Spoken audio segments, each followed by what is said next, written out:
2025 মাধ্যমিকের আলো চ্যাপ্টারের বিশেষ কিছু গুরুত্বপূর্ণ লং কোশ্চেন।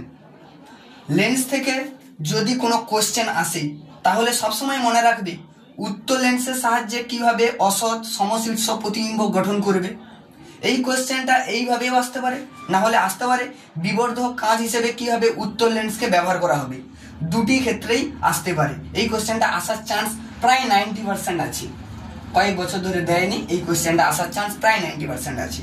সেকেন্ড কোশ্চেন, উত্তর লেন্সের সাহায্যে কিভাবে সৎ বিবর্ধিত প্রতিবিম্ব গঠন করা যায়। যদি এই কোশ্চেনটা ফার্স্ট কোশ্চেন যদি ইগনোর করে লেন্স থেকে, তাহলে সেকেন্ড কোশ্চেন এটা পেয়ে যাবে উত্তর লেন্সের সাহায্যে কিভাবে সৎ বিবর্ধিত প্রতিবিম্ব গঠন করা যাবে। দুটো কোশ্চেনই ভেরি ইম্পর্টেন্ট, দুটো কোশ্চেনই ভেরি ইম্পর্টেন্ট। নেক্সট, যেটা এবছরের সবচেয়ে গুরুত্বপূর্ণ question, R equal to 2f এর প্রমাণ। আর ইকুয়াল টু 2f এর প্রমাণ, এটা হচ্ছে এবছরের সবচেয়ে বিশেষ গুরুত্বপূর্ণ কোশ্চেন, ভেরি ইম্পর্টেন্ট। এটা মোস্ট স্টার দিয়ে রাখো, সবচেয়ে বেশি ইম্পর্টেন্ট এটাই। চারের কোশ্চেন যদি কোনো কারণবশত একটু ব্যতিক্রম কোশ্চেন করতে যায় তাহলে আসতে পারে প্রমাণ করো সমান্তরাল কাঁচ ফলকে চ্যুতি ঘটে না, পার্শ্ব সরণ ঘটে।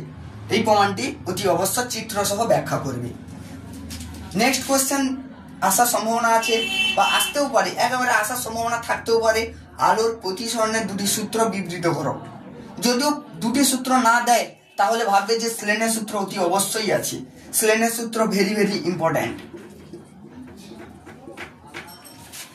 এই চ্যাপ্টারে যদি অঙ্ক দিয়ে থাকে তাহলে এরকম ধরনের অঙ্ক দিতে পারে, জল ও কাঁচের প্রতিসারাঙ্ক 1/3 ও 4/3 হলে কাঁচের সাপেক্ষে জলের প্রতিসারাঙ্ক কত এবং কাঁচ সাপেক্ষে আলোর বেগ কত।